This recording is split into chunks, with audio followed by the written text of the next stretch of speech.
restons au niveau communal pour la majeure partie.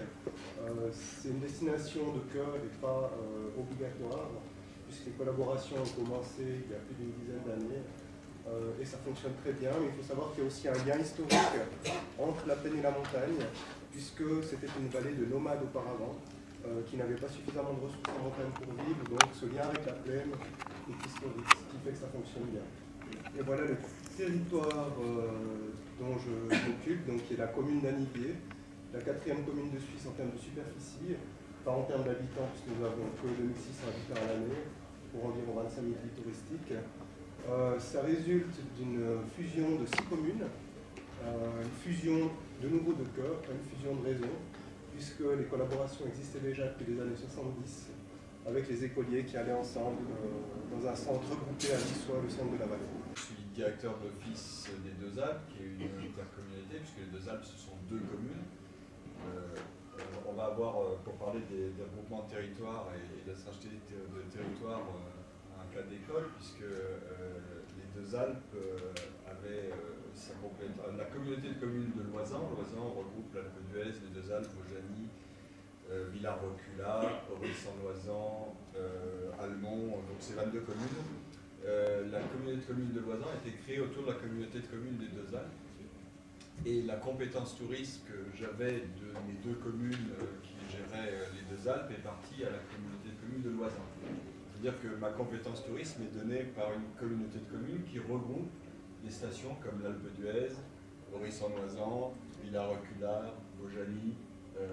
Donc c'est vraiment un cas d'école, puisque c'est un regroupement de communes qui a récupéré une compétence, qui l'a redéléguée, mais autour de la table se trouvent des concurrents, amis, néanmoins amis, mais quand même concurrents, qui peuvent avoir un accès évidemment à toutes nos démarches stratégiques et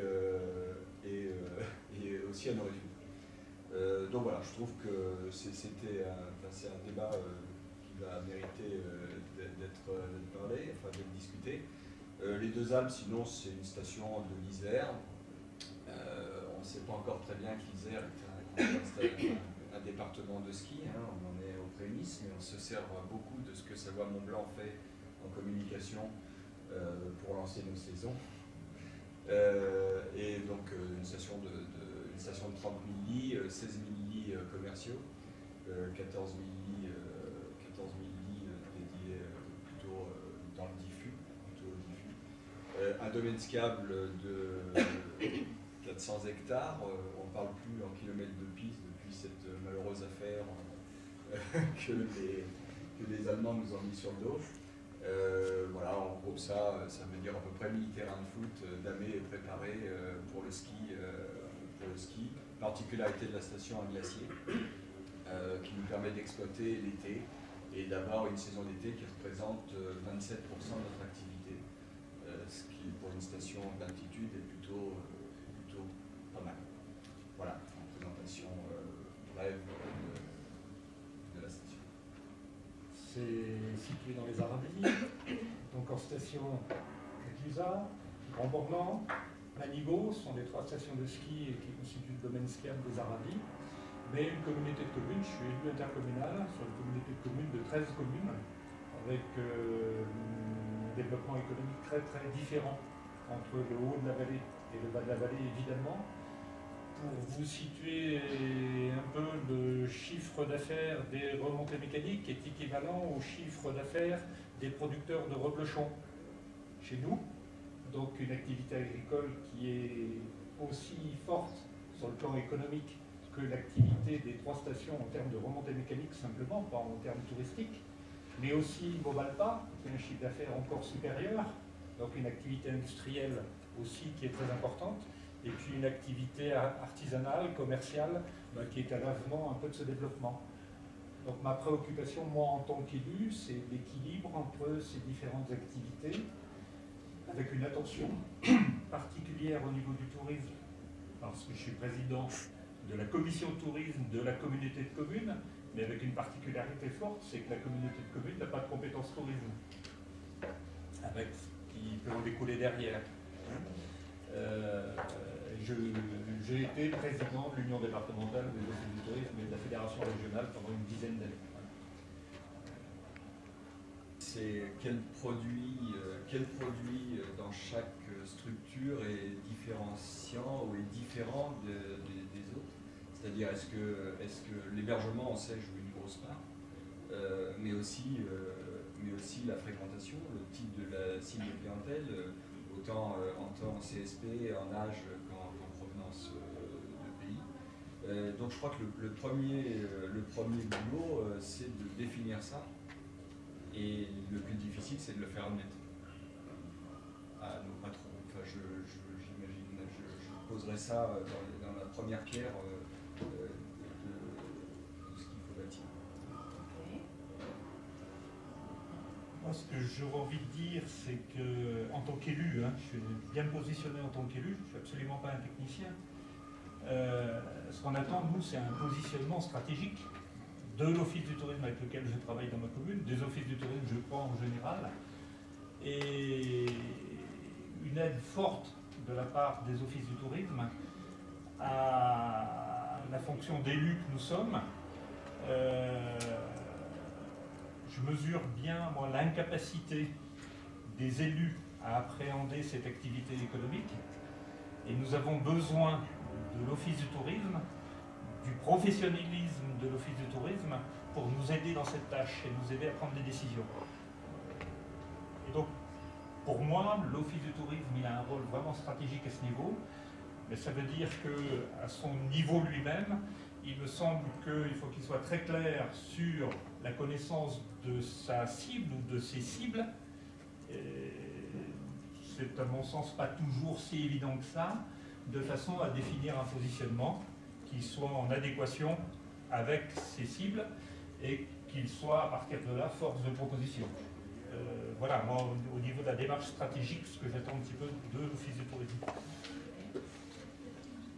Personnellement, je trouve ça un petit peu dangereux, de dire ça, parce que c'est pas l'office du tourisme qui choisit une position stratégique d'une région entière. Moi, je pense que ce qui est plus important, c'est justement de trouver ce commun et de se mettre à la table et de décider de la stratégie ensemble. Ce qui est juste, c'est que probablement les professionnels du tourisme sont plus proches à pouvoir écrire ces concepts, parce que c'est leur métier d'écrire les concepts, de faire la communication et d'autres, de fédérer peut-être un petit peu ce groupe.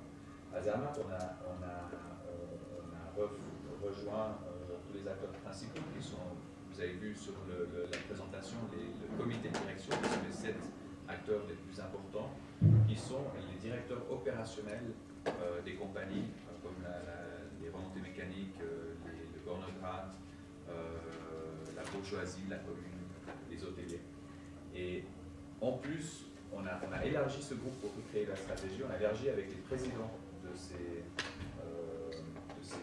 institutions opérationnelles pour y donner aussi le côté stratégique de leur vision opérationnelle au niveau de l'institution, ce qui a fait qu'on était 14 personnes autour de la table, et au lieu de gérer justement en tant qu'office de tourisme ce roundtable de stratégie, on a fait venir une personne externe et nous-mêmes on s'est placé en tant que professionnel au niveau de la communication et de la promotion.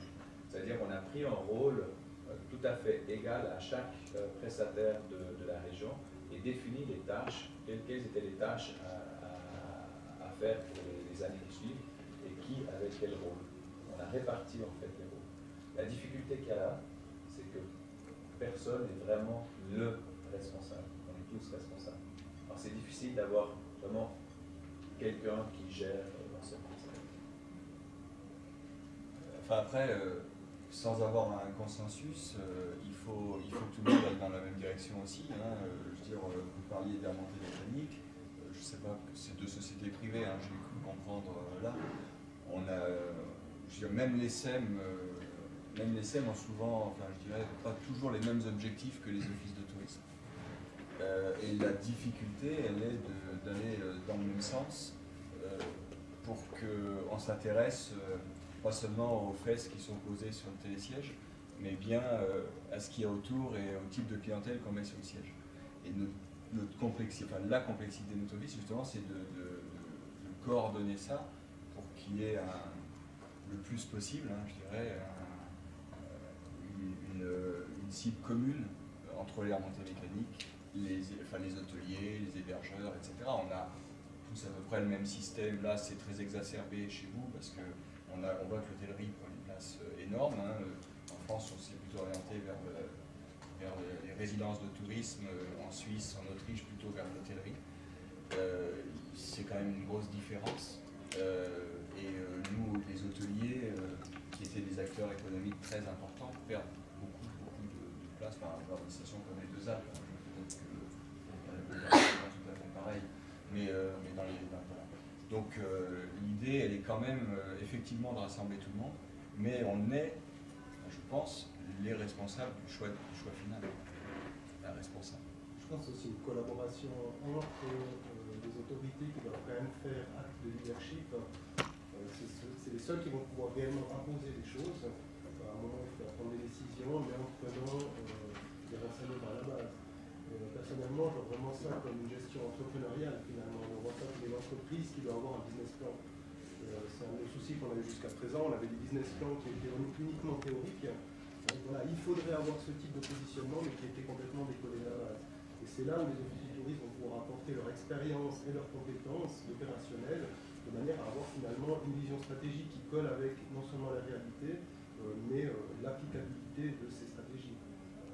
Mais en tout cas, de notre côté, le leadership, il est au niveau communal, avec des petites mains qui viennent de l'office du tourisme, puisque notre politique touristique qui est en train d'être refondue actuellement est supervisée par la commune, mais uniquement au niveau global, alors que la réalisation vient de l'office du tourisme.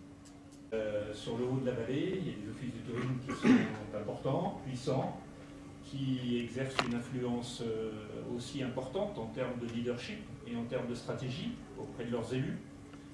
Sur le bas de la vallée, c'est nettement moins le cas, et il y a une attente forte de connaissances, parce que la préoccupation des élus se situe très souvent ailleurs que dans le domaine du tourisme.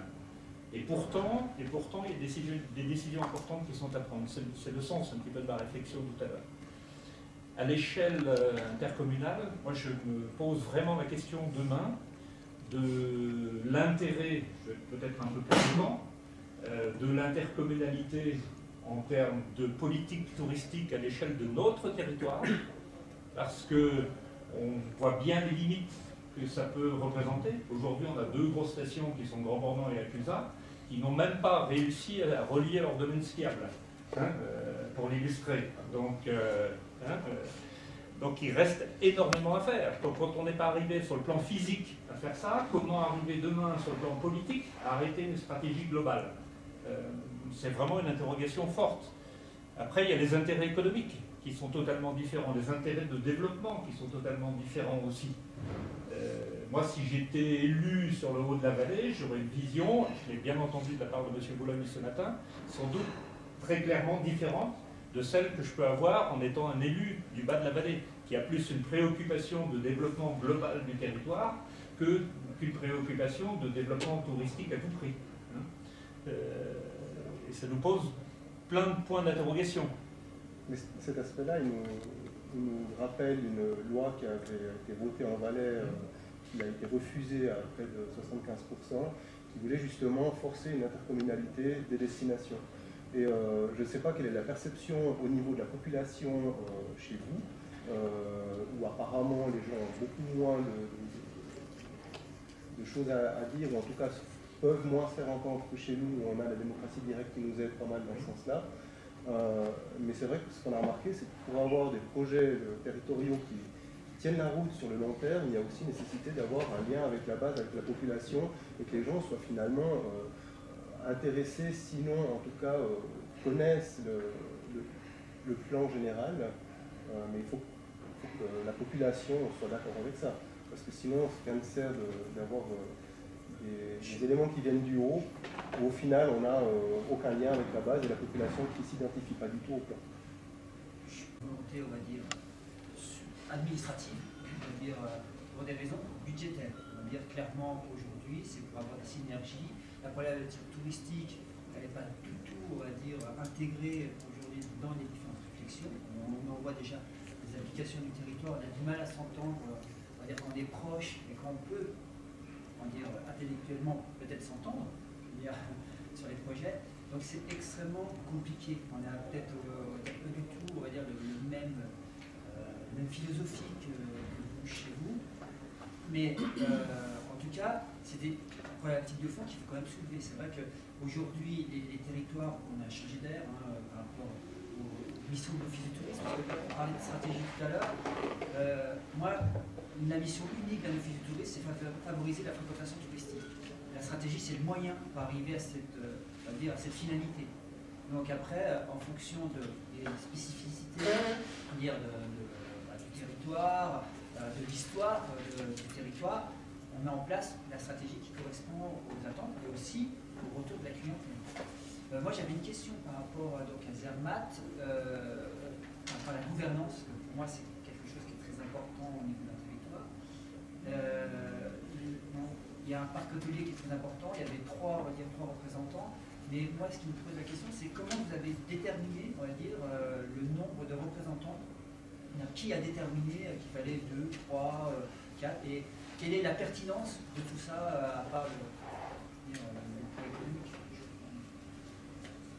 Ça date de, si je ne me trompe pas, d'environ 15 ans, où le comité, les délégués ont été reformés, regroupés, et c'était simplement par centre d'intérêt ou par force, par dynamique sur place, que ça a été fait en prenant compte de tous les acteurs des armes. Il faut savoir que les remontées mécaniques sont une SA qui appartiennent à 20% à la commune, à 20% à la bourgeoisie, à 20% à l'autre remontée mécanique et à 40, un peu moins de 40% par des privés de Zermatt. Ça veut dire que les remontées mécaniques qui représentent 2 places, finalement, leurs actionnaires sont de nouveau dans notre comité aussi. Alors c'est tout un petit peu mélangé. Ce qu'il y a, c'est que Zermatt, on est quand même forcément, par les montagnes, on a un peu le même destin. Alors c'est peut-être un petit peu plus facile du sens où au niveau de la... On a entendu au niveau de l'histoire, il y a déjà un fonctionnement. Chez nous, au niveau de la géographie, il n'y a pas d'autre solution. Alors il faut travailler ensemble. Je pense que la répartition, elle a été vraiment faite par rapport aux intérêts et par rapport à l'importance touristique. Et elle n'a pas évolué il y a un consensus par rapport à ce groupe de... Le nombre de places, non, parce que le nombre de places par rapport à l'hôtellerie, autant l'hôtellerie que la part hôtellerie a augmenté de la même proportion, alors ça c'est assez pareil. Par contre, le pouvoir peut-être change toujours dépendamment des personnalités qui sont sur place. Parce que moi, je vais juste situer un exemple, juste sur la commune du territoire de Megève. Donc, on a un EPIC, donc un établissement public industriel et commercial. Donc, il y a un comité de direction qui est composé en majorité d'élus, forcément, parce que c'est eux qui financent à hauteur de 85% l'office du tourisme. Donc, il y a une certaine logique dans tout ça. Et après, il y a effectivement des socioprofessionnels, comme chez vous, on entend des hôteliers, on entend des commerçants. On fait une réunion une fois par mois, tous les deux, pour reprendre les décisions stratégiques. Et après, la direction du l'office du tourisme met en œuvre, on va dire, les choix qui ont été déterminés lors de ces réunions. Je pense que le modèle est, on va dire, intéressant, mais je pense qu'on peut aller au-delà. Et c'est vrai que la question que je me pose là dans cette problématique-là, c'est plutôt par rapport à l'intercommunalité. C'est vrai que nous, on propose un territoire assez vaste avec des problématiques complètement différentes. Alors, après, à nous, comme vous l'avez fait à un moment donné, de trouver le dénominateur commun qui permette de fédérer l'ensemble des acteurs, ça va être compliqué, je vois bien au niveau politique. Mais aujourd'hui, je pense que si on s'associe plutôt à Saint-Gervais, en plus on fait un parc, je veux dire, on peut trouver. Salanches, c'est un peu plus compliqué. On a vu l'exemple un peu ce matin, mais c'est pas impossible. Je pense qu'après, il faut rentrer dans peut-être une autre logique. Et puis, vous parliez tout à l'heure de la population locale. Je pense effectivement qu'il faut associer la population locale à un moment donné. C'est très important pour avoir cette identité. Et les clients. Parce qu'en fin de compte, moi, c'est surtout la visibilité du client. Parce qu'on oublie souvent, nous, on fait des réformes, on met en application pas mal de choses, mais on oublie l'essentiel même, c'est le client. Et aujourd'hui, on est ailleurs, on a des smartphones, toute une communication, le métier de l'office du tourisme a complètement changé, on a muté, je veux dire, et il faut repenser un peu qu'est-ce que le tourisme, qui est une vraie activité commerciale, qui n'était pas forcément le cas avant. Je veux dire, on avait une activité non marchande qui est pour l'office du tourisme. Maintenant, tout ce qu'on met en œuvre, c'est pour générer du chiffre d'affaires au niveau de la commune. Donc, voilà. Sauf qu'on est trop, enfin en France en tous les cas, les offices de tourisme sont trop liés au public pour qu'on ait les moyens de développer une réelle activité économique. Notre problématique, elle est confortable, hein, on vit avec des subventions, enfin 80, 70, 60%, la majorité avec des subventions. On est lié aux politiques, je crois c'est comme ça, et on est lié à la politique locale. C'est-à-dire que quand je vois tout à l'heure la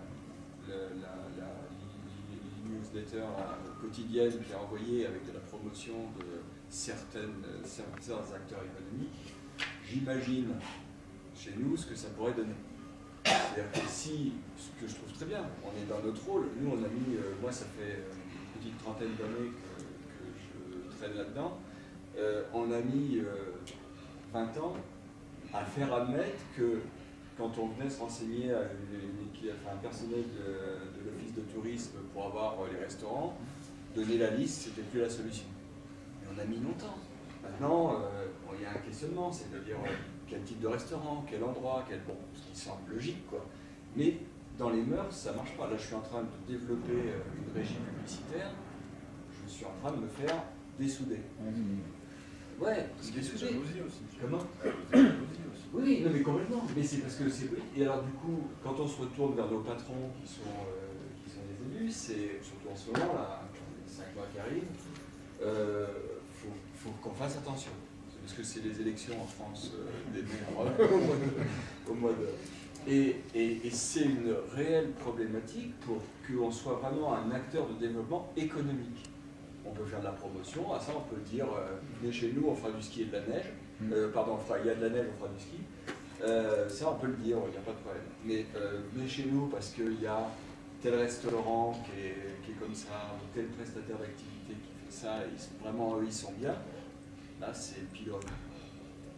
Donc c'est une de nos problématiques dans les offices français, en majorité. Je peux me tromper, peut-être que les scènes, c'est un peu différent. Il y a des systèmes différents, mais c'est une de nos problématiques pour faire du réel développement économique, il me semble-t-il. En fait, je vais me présenter, Alexis Bongard, je suis directeur non pas de l'Office du tourisme, mais de la Société d'économie mixte locale de la CLUSA. Et en France, ça a une importance capitale. Aujourd'hui, ce que l'on fait, c'est du partenariat public-privé. Parce que Gilles l'a très bien dit, la problématique d'un office du tourisme, c'est qu'il dépend entièrement à 100% des élus. Donc il y a une vision élue, il y a une vision globale, et on est beaucoup moins sur le côté commercial, promotionnel que vous. Et ça crée des limites qui sont importantes. En France, il y a plusieurs structures juridiques possibles pour la gestion de l'office du tourisme. Il y a les EPIC, il y a les associatifs qui, quand ils atteignent des budgets à coups de millions d'euros, il ne faut généralement pas rester associatif parce qu'on est borderline vis-à-vis de la loi. Et puis, il y a les SEM, pas connus, c'est une forme juridique qui fait son chemin, ou les SEL, c'est une nouvelle forme juridique, qui sont du partenariat public-privé. Donc ça permet d'augmenter les performances en termes commerciaux. Moi, je n'ai pas de problème aujourd'hui dans un magazine ou sur un site internet à faire un public reportage sur un restaurant de ma station. Et par contre, il faut que j'explique en disant qu'est-ce qu'il a de différent par rapport aux autres et de refaire un lien sur le Global Station. Alors, aujourd'hui, j'ai un statut particulier, je suis franco-suisse. J'ai la double nationalité. Je suis considéré par les Suisses comme un Suisse vivant à l'étranger, donc j'ai les votations. Moi, ce que je vois sur l'intercommunalité, les grandes différences de la Suisse par rapport à la France, c'est que votre gestion par canton, elle est beaucoup plus performante que la nôtre. Nous, on a un État français, aujourd'hui, qui nous dit tous les 3 mois, j'ai changé la règle, voilà quelle est la nouvelle règle, et qui nous l'impose. Donc ça, si vous voulez, c'est complètement inadaptée. C'est-à-dire que l'intercommunalité dans le Larzac, elle va être nécessaire et obligatoire, utile à 100%. Le Larzac, c'est une région qui n'est pas très touristique, il y a du mal à se fédérer. Si on prend Rhône-Alpes ou Provence-Alpes-Côte d'Azur, PACA, il va falloir adapter la règle. Or, nous, on a un État français régalien qui nous dit la règle, c'est ça et elle est unique. Ça, je pense que ça va nous poser de gros problèmes dans l'avenir en termes de gestion. Et aujourd'hui, on ne sait pas de quoi on parle.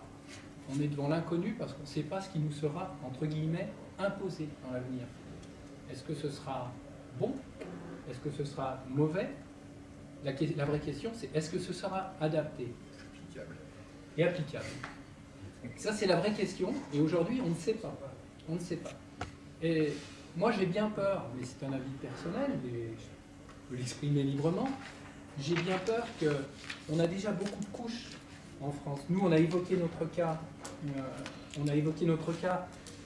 On a une indépendance station. On fait partie d'une intercommunalité qui est l'intercommunalité classique, hein, dont Jacques est investi dedans. Et puis, on a également une intercommunalité qui a la compétence tourisme, qui est un syndicat intercommunal. Puis, on a la région Rhône-Alpes. Puis, on a d'autres intercommunalités, départements. Comment on se retrouve là-dedans? Qui fait quoi? On a un vrai problème en France sur la gestion de ces structures-là. Bon, après, il ne faut pas non plus d'angélisme, c'est pas complètement parfait chez nous non plus. Je suis également franco-suisse, donc je vois que ça fonctionne effectivement mieux chez nous. Donc il y a aussi plus de dynamique, plus de réactivité, mais ça dépend beaucoup un petit peu de l'humeur et puis de l'état d'esprit des élus. Nous, on a la chance maintenant avec cette nouvelle commune d'avoir une dynamique qui ne permet plus au président de la commune, qui correspond au maire en France, de prendre lui-même les décisions, puisque ça devient un petit peu trop complexe, donc il est tant mieux. Et maintenant, il est obligé de s'appuyer sur des professionnels pour mettre en place des stratégies. Mais c'est quelque chose qui est tout nouveau. Et puis, parce qu'on a également la chance d'avoir aussi stabilisé un peu des structures, il faut savoir qu'après une année à avoir pris la direction de l'office historique de Grimans, donc avant la fusion des communes, j'étais déjà le plus ancien des directeurs d'office de cette vallée. Donc il y a énormément de tournus. Maintenant, ça fait 7 ans. J'ai également la possibilité de plus m'exprimer, de plus être écouté, mais ça dépend beaucoup des structures, de l'historique et autres. Et puis je voulais juste également rebondir aussi sur ce que vous avez dit au niveau de la neutralité qui interdisait une commercialisation très poussée. Alors c'est sûr qu'au niveau commercialisation, ça a des aspects négatifs, mais je dirais au niveau stratégique et au niveau collaboratif, cet aspect de neutralité forcée a quand même beaucoup d'avantages. Alors elle nous complique passablement la tâche, parce que c'est vrai que d'aller dire à un partenaire, voilà, moi je préfère amener des journalistes chez ton voisin parce qu'il est meilleur que toi, c'est extrêmement compliqué. Mais d'un autre côté, cette neutralité nous permet de centraliser toutes les informations, d'avoir une approche qui n'est pas partisane, et au final de rester à un niveau, à une vision externe qui est très très agréable. Au niveau stratégique. Après, au niveau opérationnel, c'est plus compliqué. Au niveau stratégique, sur la gestion de la SEM, c'est clair qu'on a changé les règles. Au niveau des statuts, clairement, on fait du conseil pour les élus et pour le conseil d'administration, c'est-à-dire l'ensemble de la station. On a inscrit le conseil stratégique au niveau du statut. L'objectif étant de se rapprocher du monde de l'entreprise, de gagner en performance et de faire des économies d'échelle. Donc ça, c'est l'objectif d'une SEM dans le cadre d'un partenariat, encore une fois, public-privé.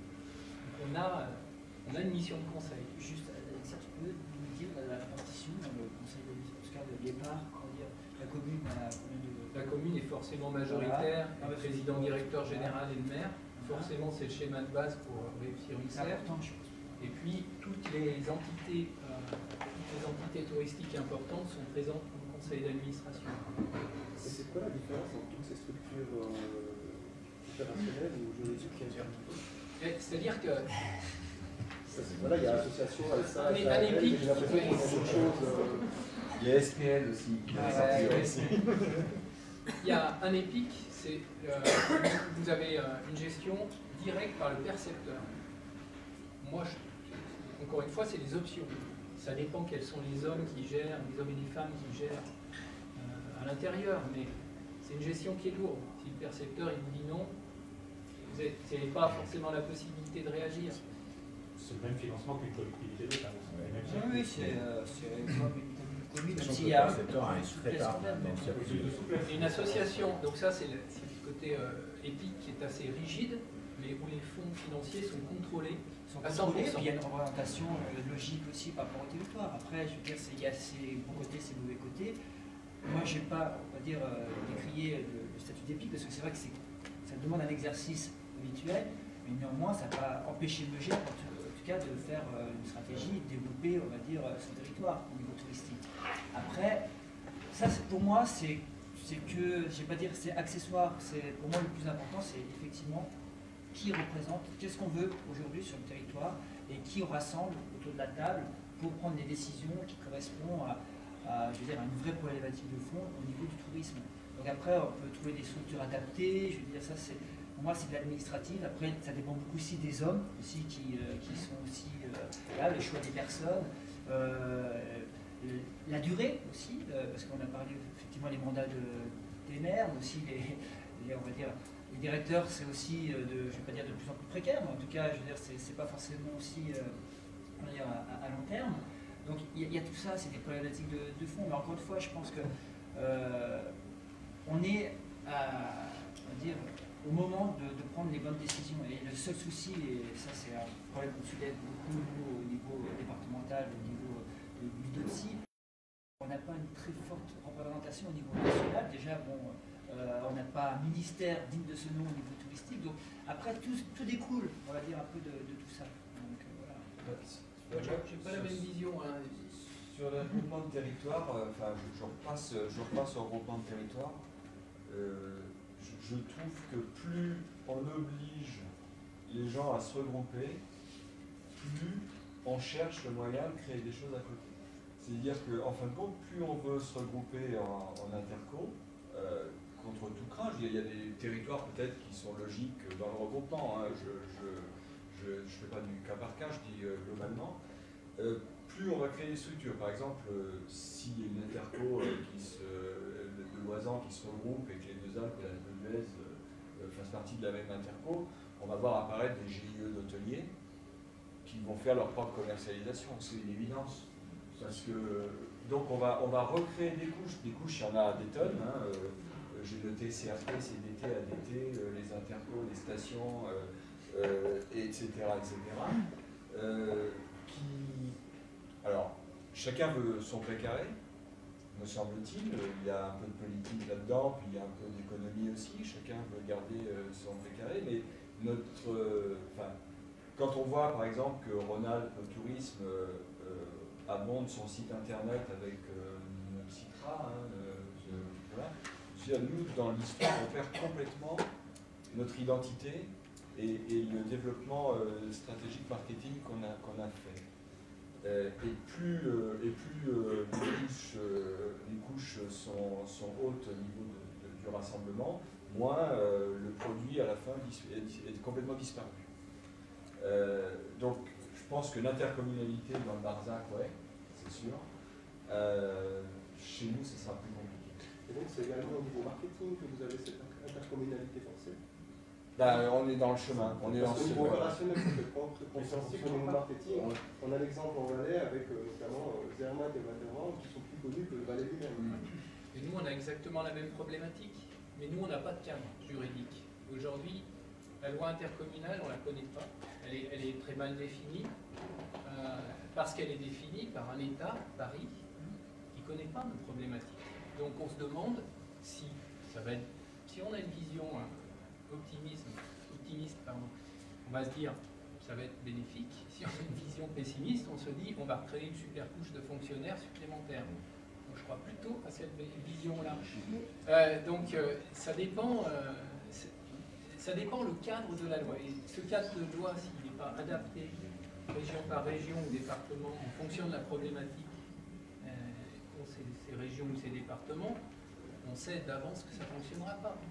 Notre inquiétude, elle est dans la connaissance de ce qui va être pondu par Paris et le gouvernement dans les prochains mois, parce qu'on a étudié, on s'est réunis pour savoir comment gérer cette évolution de l'intercommunalité, avec pas forcément une volonté de s'intégrer dans l'intercommunalité, mais quand on a fait le tour, on a vu que cette loi, elle était vide. Avant que la loi n'apparaisse, les entités communales ou micro-intercommunales prennent déjà des dispositions pour ne pas subir les effets de la loi. L'intercommunalité, on est déjà en train de travailler pour essayer de la détourner. Donc, messieurs, je vous écoute depuis un moment, soit en Suisse ou en France. Je suis aussi franco-suisse, mais je suis français, j'ai un nom d'origine mejvane parce que je suis effectivement originaire d'ici. Il se trouve que j'ai été membre du conseil municipal et du comité de l'office du tourisme de la Clusaz. J'ai toujours une carte de moniteur de ski à la Clusaz. Ceci dit, j'enseigne le tourisme pour la HESSO dans différents établissements, entre l'école hôtelière, la HEG et l'Institut suisse du tourisme. Le problème juridique, c'est à mon avis pas un problème. Je crois qu'on prend à l'envers. Les offices du tourisme représentent entre 3 et 5% des deux côtés de la frontière des ventes. Et au cours des 10 dernières années, l'activité commerciale des offices de tourisme a été prise par les OTA. Les OTA s'appellent Expedia, TripAdvisor ou d'autres. C'est eux qui sont en contact de la clientèle. C'est eux qui savent le mieux répondre aux besoins de la clientèle. Autre phénomène, je crois que c'est 71 offices du tourisme dans le Valais. Vous avez le peuple valaisan a refusé la mutualisation autour de 12 offices du tourisme qui s'appelaient régionaux pour le Valais. En France, c'est exactement la même chose. On est atomisé dans l'organisation du tourisme, quelle que soit la formule juridique. Vous prenez le cas, effectivement, de la Clusaz du Grand Bornand, qui sont de chaque côté de la montagne, qui n'arrivent pas à mutualiser. En 89, il n'y avait pas de neige. Alors j'ai dit aux deux sociétés de remontée mécanique, on va essayer de mutualiser un tout petit peu les moyens. Pas forcément en investissement, mais en créant un poste de directeur financier. Comment ça a marché le temps où il n'y avait pas de neige, dès qu'il y a eu de la neige, c'est parti. Mais si les acteurs du tourisme, quelle que soit la forme juridique, n'arrivent pas à se regrouper, à se mutualiser, vous ouvrez la porte à la concurrence privée. Et là, c'est les grands groupes internationaux qui prendront votre business. Donc la bonne volonté est là, on avance. Le jour où il y a quelqu'un qui arrive, qui n'a plus la bonne volonté, il détruit le système. Si vous avez la bonne forme juridique, le système il est là, il est ancré, il est posé sur des bases solides. Et ça, c'est une question. Aujourd'hui,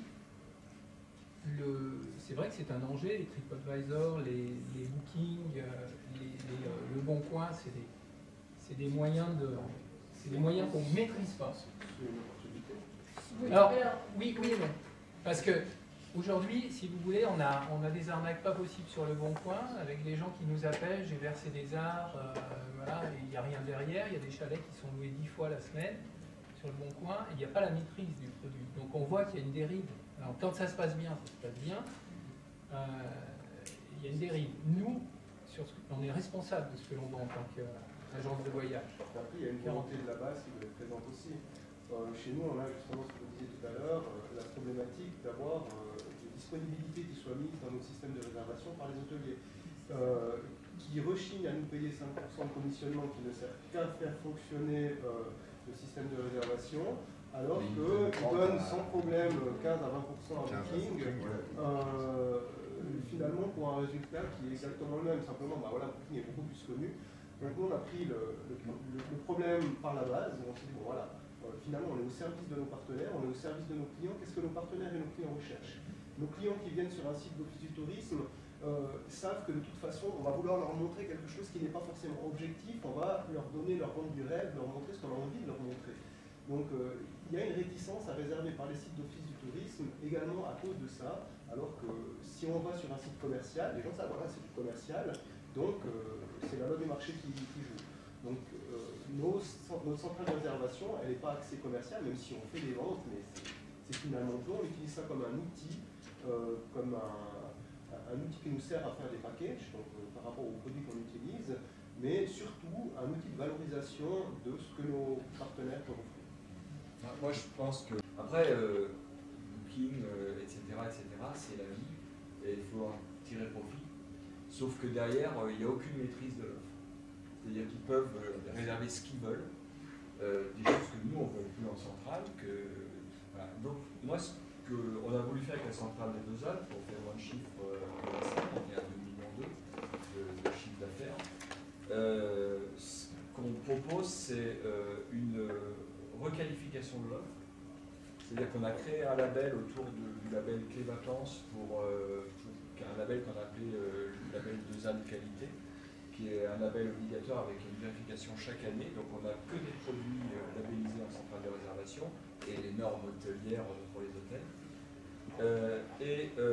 Ce dont on s'est aperçu, c'est que les clients trouvent dans la centrale, qui viennent par la centrale de réservation, un crédit au fait de passer par un organisme public, parce que derrière il y a un coup de fil et il y a la sécurité et on a un taux de mauvais retour à la centrale de réservation de 0%. Zéro. On n'a pas une depuis, ça fait 10 ans, 13 ans maintenant. Là, on n'a pas une aide parce que toutes nos locations sont vérifiées, etc. Il y a des mauvais coucheurs, mais voilà. Donc, et puis ça permet de faciliter l'arrivée au client pour la première fois, puisque dans la centrale, il peut packager ses cours de ski, son matériel de ski, sa garderie, etc. Je veux me faire un package dynamique. On va prendre une formule française, Voyage SNCF, qui fait du package dynamique. Votre centrale de réservation n'est sans doute pas compatible avec les standards internationaux qui permettent du package dynamique. Et l'atomisation, c'est pas une critique personnelle, c'est l'atomisation des acteurs du tourisme, des deux côtés de la frontière d'ailleurs, vous permet pas d'atteindre ce niveau de technicité, d'atteindre ce niveau de volume qui permettrait d'arriver dans une commercialisation internationale. Et si on veut développer les deux côtés, quand j'étais en Sibérie au mois de juillet, projet touristique pour la région d'Altakraï, 10 milliards de dollars. Si vous voulez, si on veut rester compétitif, le Valais, c'est quoi? C'est moins 10% d'activité en 2012, moins bonne à peu près. Au niveau international dans le tourisme, il faut absolument qu'on joue les règles internationales. Et pour jouer sur le terrain international, il faudrait qu'on ait des équipes de première division et pas des équipes fragmentées. Si on continue à avoir des équipes fragmentées, on n'y arrivera pas. Pour toutes les stations européennes. Mais si on n'avait pas cet outil-là, on laisserait nos socio-professionnels y aller tout seuls. Vous l'interfacez comment? On a des interfaces adaptées avec. On fait 65% de nos ventes en ligne et un tiers à l'étranger. Et packagé. Nous, c'est à peu près. Pas packagé, dynamique, pardon, tiroir. Et on a des accords avec autant les hébergeurs que les prestataires de services sur toutes les prestations qu'on veut. C'est pas un problème. Ils ont bien compris que vous payez 5%, 8 à 10% pour les hôteliers, vous avez plus de marge que Booking, pour répondre à votre question. Et surtout qu'ils étaient plus libres de leur planning, parce que Booking les étrangle comme ils veulent s'ils n'ont pas des portes de sortie. Aujourd'hui, il y a des portes de sortie. Moi, je vous dis que les résultats sont très bons. La station, elle a fait plus 10% les 2 dernières saisons d'hiver et elle progresse aussi en été. Le marché est plus difficile. Donc, on a des moyens de trouver des solutions efficaces. Après, je pense qu'effectivement, sur l'intercommunalité, la gouvernance de l'intercommunalité, il y a beaucoup de questions. Pour moi, il n'y a que des questions là-dessus. Et aucune réponse, pour l'instant claire. Si on laissait nos professionnels aller se commercialiser tout seuls à Amsterdam, à Bruxelles, à Moscou, à Kiev, ils en retireraient rien ou quasi rien, et ce ne serait pas rentable financièrement pour eux. Donc on les a fédérés. Moi, ce que j'ai généré en 3,2 millions d'euros,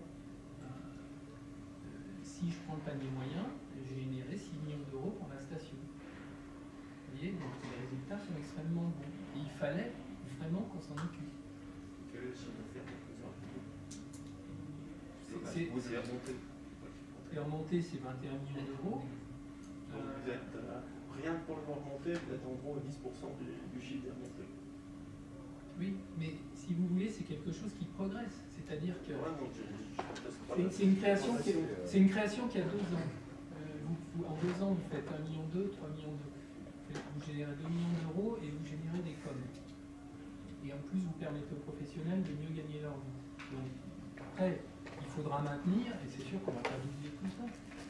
Mais il y a des collaborations qui sont faites, qui peuvent être efficaces. Je suis d'accord, c'est que en tant qu'office de tourisme, on n'a jamais le pouvoir de pouvoir combattre des grands comme Booking ou HRS. Nous, on a choisi d'avoir un peu entre les deux. On a un système qui fonctionne très bien. Les prestataires peuvent mettre directement la visibilité de leur appartement ou chambre sur notre site, où on prend 10% de commission, comme vous connaissez la base en général. Ces 10% sont utilisés entièrement pour le développement de la commercialisation de l'OT, et c'est nécessaire aussi d'avoir ce rendement. Mais vu la transparence aujourd'hui qu'il y a sur Internet, les prix, et justement les prestataires jouent avec l'OT en disant on te donne l'appartement, mais seulement pour une semaine. Sur Booking, il n'a pas la possibilité, il le met quand même. Alors le client, il n'est pas con, il va sur le site Internet, il va voir où il y a le meilleur prix, où il y a la meilleure condition. À l'office de tourisme, il doit, un mois à l'avance, il va devoir payer 50% du truc. Sur Booking, 2 jours avant, il peut annuler sans aucun frais. C'est dangereux. C'est dangereux. Et nous, ce qu'on fait, c'est que, j'ai juste fini de dire, en fait, nous maintenant, on se dirige dans le sens où on dit que quelqu'un qui a moins d'affinité avec les systèmes informatiques a la possibilité de garder l'encre à l'office de tourisme avec un système qui permet de gérer lui-même sur place. Quelqu'un qui gère déjà tous ces systèmes online, nous, ça nous est égal s'il est chez nous ou pas, on va le chercher. C'est-à-dire qu'on intègre Booking, HRS, TripAdvisor sur notre site, et quand le client est sur notre site internet, il voit l'ensemble des possibilités de logement. Par contre, dès qu'il clique, dès qu'il voit un établissement qui lui plaît, avec le prix qui lui plaît, avec les photos qui lui plaît, il va être redirigé vers le site professionnel et il paye ailleurs. Par contre, là, nous, on a un contrat avec l'autre compagnie où on a un commission sharing et on a de nouveau cette commercialisation et on est persuadé que c'est un chemin qui va nous rendre beaucoup plus d'argent que si on a uniquement une seule centrale de santé. Et vous n'êtes pas les seuls, je crois que le Québec a fait de même. Je sais pas, je suis québécois, mais je connais pas trop le... en plus. Je reviens sur un point. Je me présente, François Voléger, je suis directeur de l'Office de tourisme de Saint-François-Longchamp, en Maurienne. Un point par rapport aux OTA, qui est que le point de vue client, il est je veux aller au ski. Peu importe la destination, je veux aller à la neige. Et donc je vais acheter un séjour à la neige.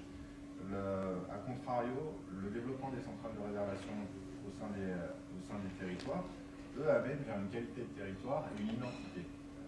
Chose que les OTA ne peuvent pas avoir. Booking, il va vendre n'importe quelle station des Alpes, demain, pour lui, c'est exactement la même chose, il touchera la même commission.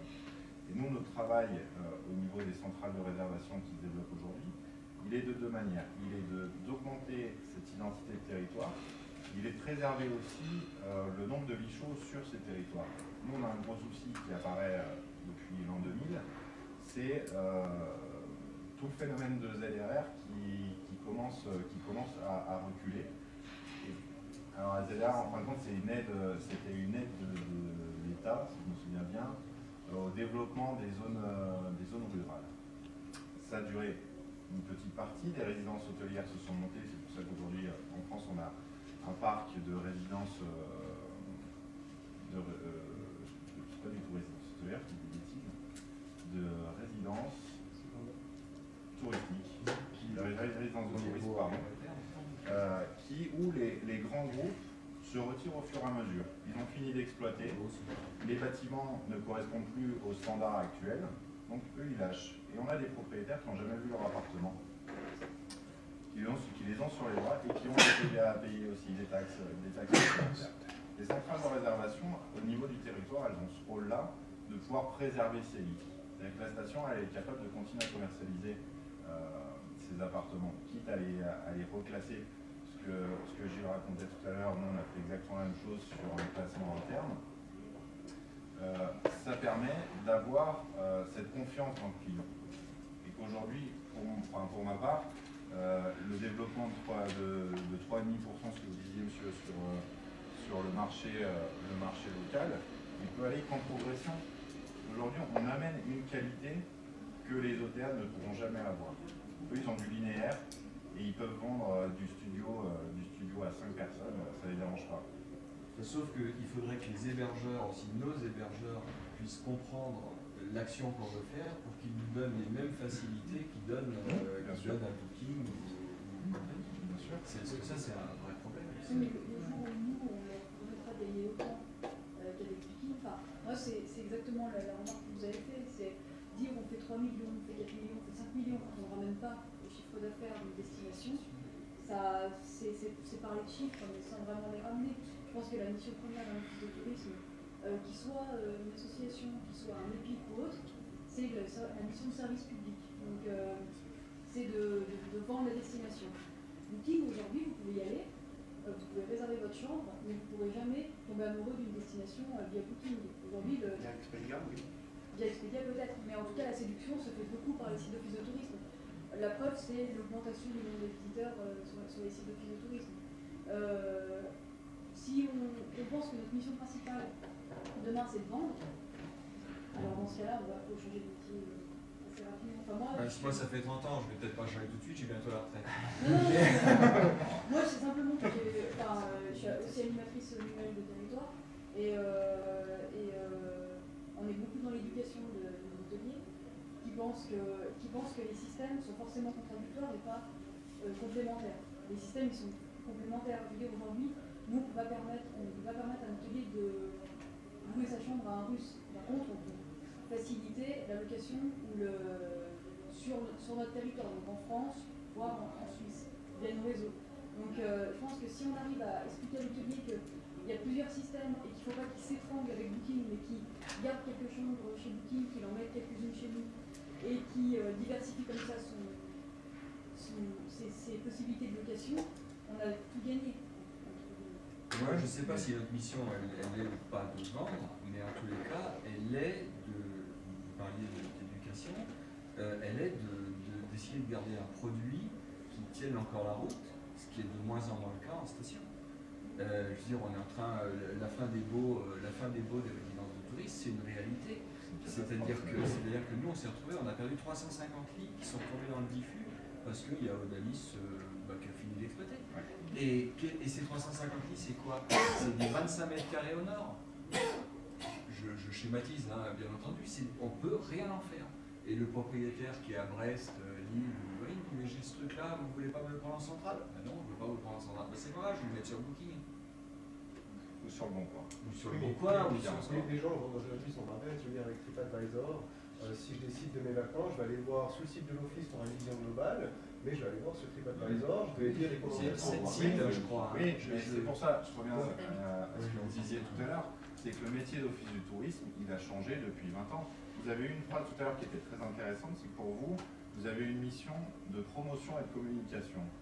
C'est la dernière fois que j'ai rencontré ça, c'était la Plane qui a simplifié en fin de compte son rôle d'office du tourisme, où chaque partie de la Plane a son office du tourisme, mais la vision externe se retrouve autour d'un office commun qui est l'office de promotion de la Plane, de Grande Plane d'ailleurs. Notre rôle aujourd'hui, il est de quoi? Il est de vendre, il est de faire la promotion et la communication, ou il est de garder le métier qu'on avait il y a 30 ans, du syndicat d'initiative, où on donnait des petits papiers derrière un comptoir. Aujourd'hui, la vente, c'est un nouveau pôle qui existe dans les offices du tourisme, et c'est là où l'intercommunalité, il y a un énorme risque, c'est qu'aujourd'hui on retrouve 2 ou 5 stations concurrentes dans l'intercommunalité. Comment on va les vendre? Est-ce qu'elles sont réellement concurrentes au jour d'aujourd'hui où on pense global? Est-ce que mon voisin est encore mon concurrent et ce n'est pas plutôt mon partenaire? Est-ce que c'est pas le rôle, dans ce cas-là, des entités supérieures, et c'est ce qu'on disait tout à l'heure, maintenant il y a 5 ou 6 couches avant d'arriver au ministère du Tourisme en France, qui a le rôle de promotion? Est-ce que c'est la station? Est-ce que c'est l'intercommunalité? Est-ce que pour nous, après on passe au département, après on passe à la région, ensuite on arrive... Il y a une grande différence entre l'opérationnel et la promotion. De notre côté, voilà, on a une destination avec une promotion commune qui fonctionne très bien, une gestion en pleine montagne, mais au niveau de l'opérationnel, c'est par commune. Et au final, le client lui voit la destination, ça lui est parfaitement égal, qu'il vienne dans une commune ou dans l'autre, mais c'est vrai que c'est beaucoup plus facile au niveau opérationnel de gérer via une seule commune. Par contre, au niveau marketing, personnellement, je trouve même qu'on est complètement à l'arrière-garde, on devrait le faire de la promotion plus que via le Valais. C'est un minimum, hein, on est d'accord. Mais il y a encore des... J'étais à Londres il y a 15 jours. Aujourd'hui, ne serait-ce qu'expliquer les alcools françaises à un étranger, c'est très compliqué. Alors après, comment on va parler de territoire ou de massif? Je sais pas, rejoindre. C'est que la commune, l'interco qui arrivera, Savoie-Mont-Blanc pour notre cas, France-Montagne, il n'y en a aucun qui va dans le même sens. On veut tirer partout en fin de compte, on utilise les balades. On sent les précarés dont on parlait, c'est-à-dire que chacun veut garder un peu son truc. Ouais, mais pendant ce temps, les autres, ils avancent. Quand on voit le Tyrol, ce qu'ils font, voilà, ça c'est une machine. France-Montagne, entre guillemets, la promotion de la montagne française, c'est mutualiser 4 millions d'euros. Les deux Alpes, c'est 3,2 millions le budget. Nice, c'est 9 millions. Et pendant ce temps-là, il y a Veil, en face, il y a Veil qui sort les petites passes avec 26 stations, et quand il débarque, tout le monde va acheter un forfait qui coûte, je ne sais pas combien, mais par contre, il sera vendu. Quelqu'un vous parlait de l'Azerbaïdjan tout à l'heure. Encore une fois, je vous redonne l'Azerbaïdjan, je ne connais pas le budget, mais je sais qu'ils investissent beaucoup. Al-Takraï, que je suppose que personne ne sait où c'est, 10 milliards de dollars pour développer le tourisme dans cette région de Sibérie. Non, mais En février, on fait la Sochi. Qui n'a pas de neige, hein. Qui n'a pas de neige. C'est toujours pas tombé. Oui. Mais par contre, ça sera mondialement connu en février. De toute façon, on ne peut pas y aller, il n'y a pas d'accès au public. Il n'y a pas d'accès au public à Sochi. Sauf si vous allez approcher, vous allez y aller. Ah ouais, bah, la Suisse peut pas. Monsieur, s'il vous plaît. Moi, je travaille pour les carreaux tourisme. Au carreau, nous, notre spécificité, c'est qu'on a un domaine skiable au grand massif. On a un canton où maintenant on va à Salanches, une petite commune où on va à Cluse, et un domaine skiable qui est le grand massif avec Samoin. C'est la catastrophe.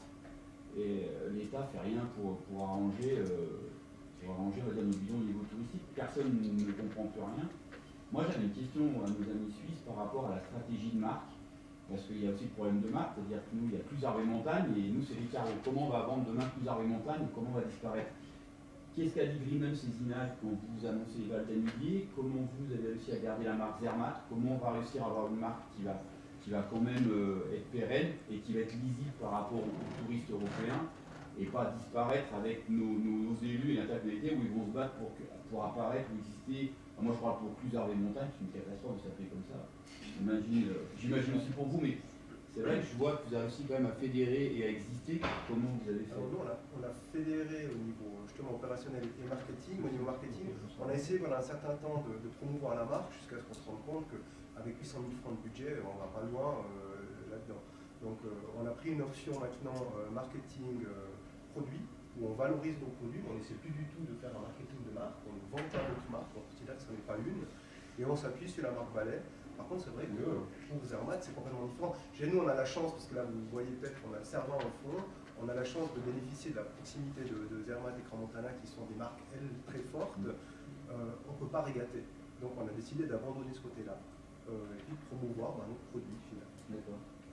Et vous, au niveau de Zermatt, pour rebondir, la marque Valais, l'exercice qui a été fait en Valais pour développer la marque de Valais est un cas d'école qui est remarquable. J'ai jamais vu ça. Essayez d'obtenir la documentation si vous voulez, mais c'est un pas de je pense que c'est de 300 pages. Je pense qu'ils sont structurés pour revenir. Nous, entre les UD, le CRT, on ne comprend plus rien. Enfin, nous, en même moment, dans l'office, on ne comprend plus trop qui fait quoi, qui va où, dans quelle direction. On a l'impression que les autres sont sur cette. Il y a deux niveaux de structure en fait. Il y a la structure interne qui est le niveau communal, où là, par rapport à une station US, si on prend l'extrême, aux États-Unis, il y a un promoteur qui a acheté la montagne. Il est chez lui, il fait ce qu'il veut. Donc c'est un gars, avec les dérives écologiques qu'il peut y avoir, mais au niveau, ce qu'il y a de sûr, c'est qu'au niveau commercial, marketing, c'est hyper efficace. Il n'y a pas mieux. Nous, on a des problématiques de gouvernance interne. C'est-à-dire, aujourd'hui, je pense qu'aujourd'hui, on est là pour prendre des options et pour dire des choses et pas avoir la langue de bois. Et à un moment donné, je pense qu'une seule entité dans les stations françaises, c'est nécessaire. Une seule société qui gère tout. Nous, on a des soucis de remontée mécanique, des clubs des sports qui sont forts, pour les stations de montagne. Et c'est pareil dans les villes.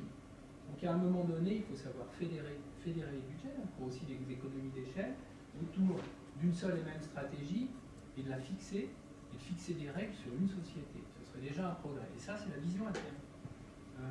On a fait un certain développement en termes d'intercommunalité.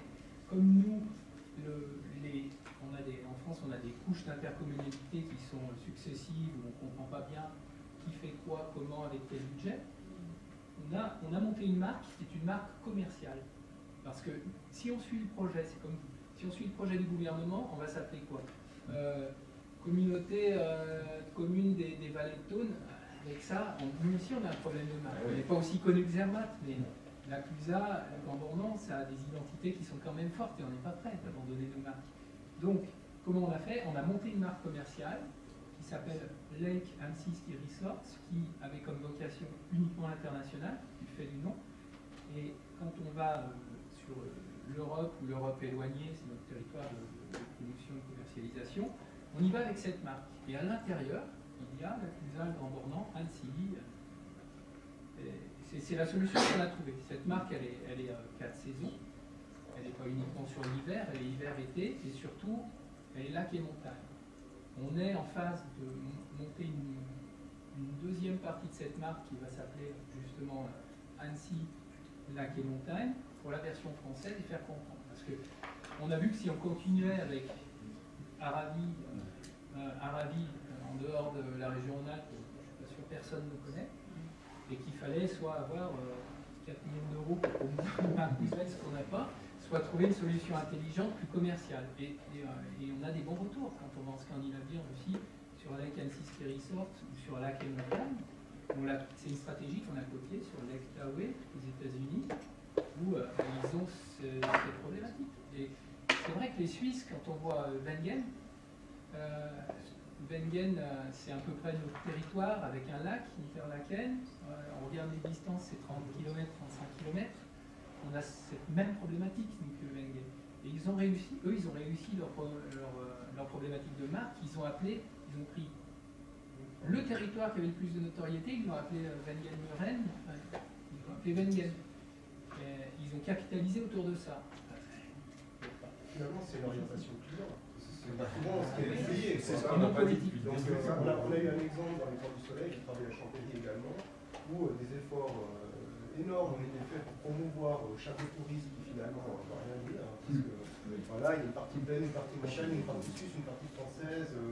Voilà, alors que la marque était sous les yeux avec les Camps du Soleil. Donc maintenant, ça a été utilisé comme tel, mais c'est vrai qu'il a fallu que les décideurs se mettent dans la peau du client.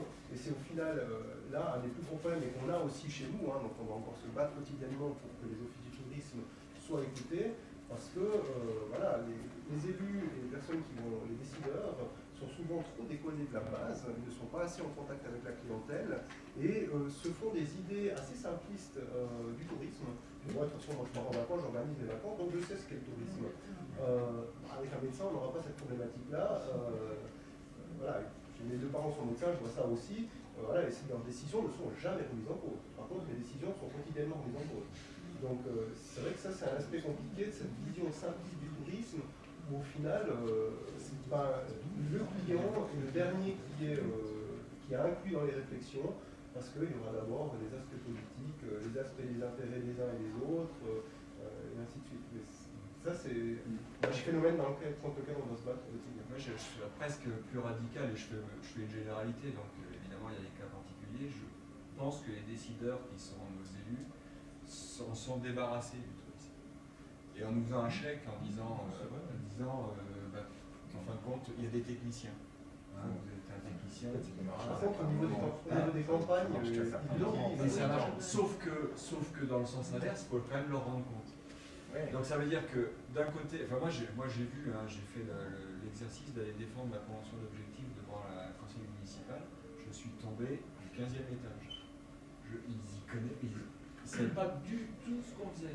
Pour eux, on était une banque d'accueil, on donnait de la doc. Et ça fait L'office du tourisme des Alpes, il est né en 46, je crois, donc c'est pas d'hier.